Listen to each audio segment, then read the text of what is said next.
But you know, one of the most important things to me is not so much all the architecture and structures and buildings, although that can be important in a psychological way and an aesthetic way, but and practical way as well. But it's the governments, really. I mean, if you're in a place where the relationship to your nationality or to your people is oppressive or not truly democratic or not friendly or even hostile, biased, if you will, and so on, and that can be more of a problem than anything else in the world, including whether that place has a developed infrastructure or not, and whether you have nice buildings or not, and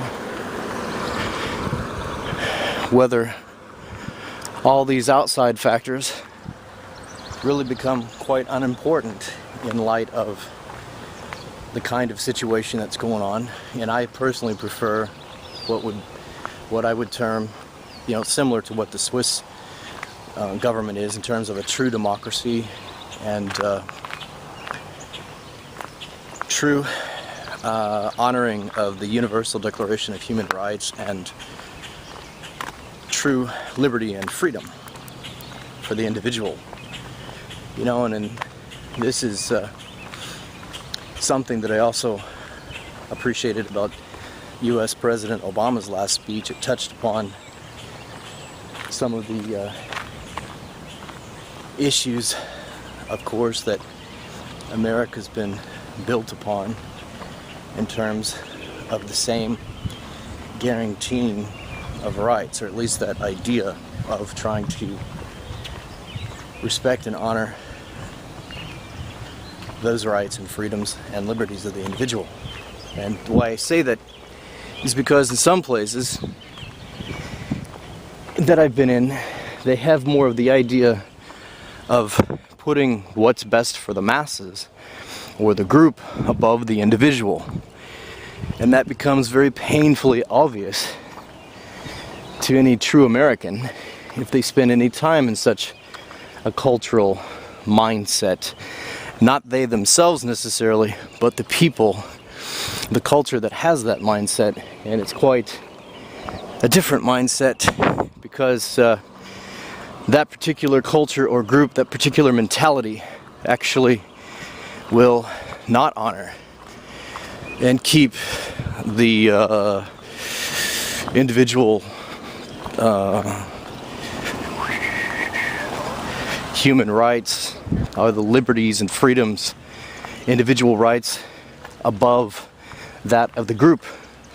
So it's quite an antithesis to American democracy. It's the antithesis to true democracy, American or not.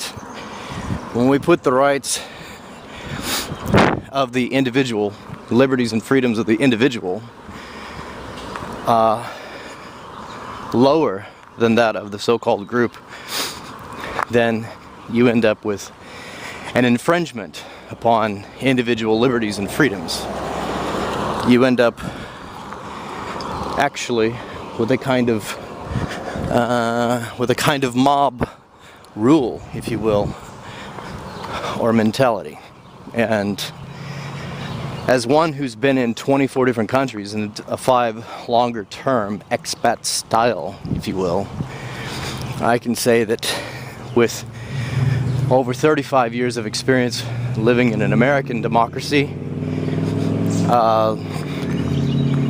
I, for one, certainly value and prefer the cultural mindset or mentality of what I consider to be, and what is by definition, a true democracy, where the individual rights and liberties are valued that above the masses, above the group. Because again, when we see that the individual's rights or liberties are placed secondarily to the group, then you end up with a despotic rulership, a mob rule, or simply something far less than true democracy or freedom. Good morning. So this is a big hallmark difference between true democracy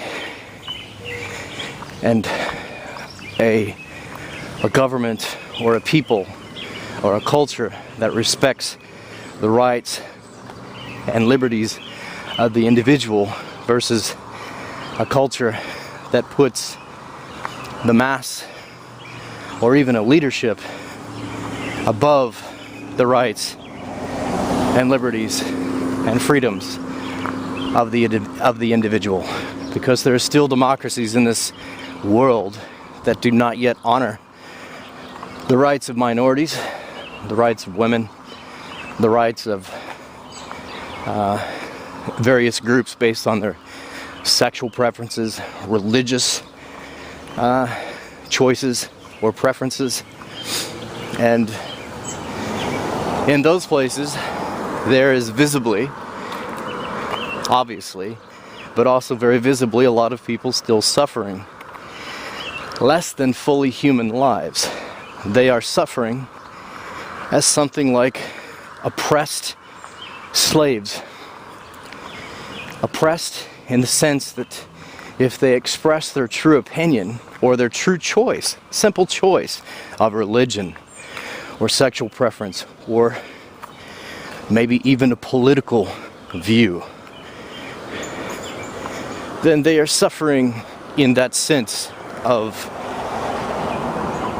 lack of freedom of expression and lack of enjoying equal human rights and true democracy, true respect for the individual, individual liberty and individual freedom.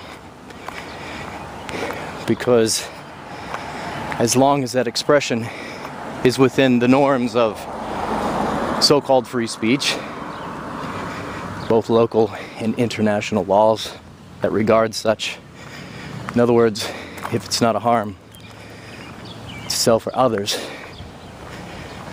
or an incitement to hatred and violence and so on and so forth, within the norms of the so-called rules or laws of free speech, if they are unable to express simply their choice and preference as human beings, and if they can be vilified or even persecuted violently or otherwise because of that,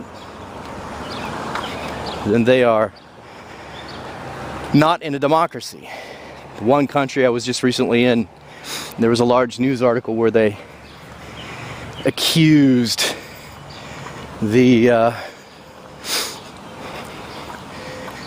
opposing political party on the idea that if they have lobbied somehow this news media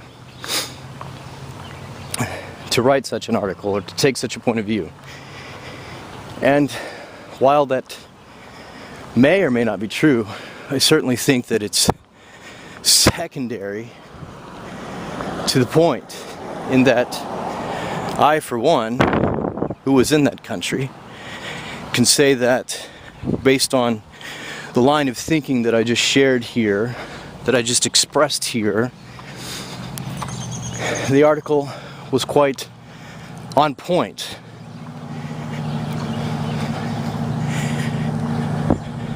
And again, any time that we have a situation where the individual rights and liberties, the freedom of expression of individuals is suppressed or oppressed, or one is persecuted because of that, and you have a situation where no one really does anything about it, or if they do, it might be for only superficial reasons, and very lightly so for outward consumption. You know, going through the motions, as we say in American English, then that too is just simply a shell or an appearance of a so-called democracy. So these are my thoughts today. Now it's beginning to rain.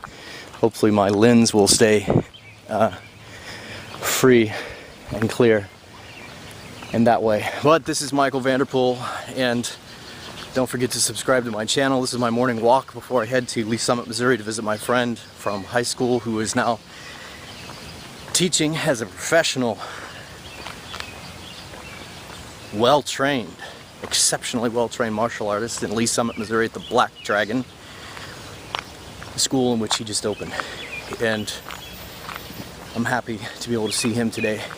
And these are my thoughts after having just been over in the country that I was in for the last 3 years, predominantly, certainly not the only one. I've been in Switzerland, just in Rome, Italy, Milan, and again, Switzerland for a short time. And so those are some comments, some things that I've noticed having been in a so-called struggling democracy.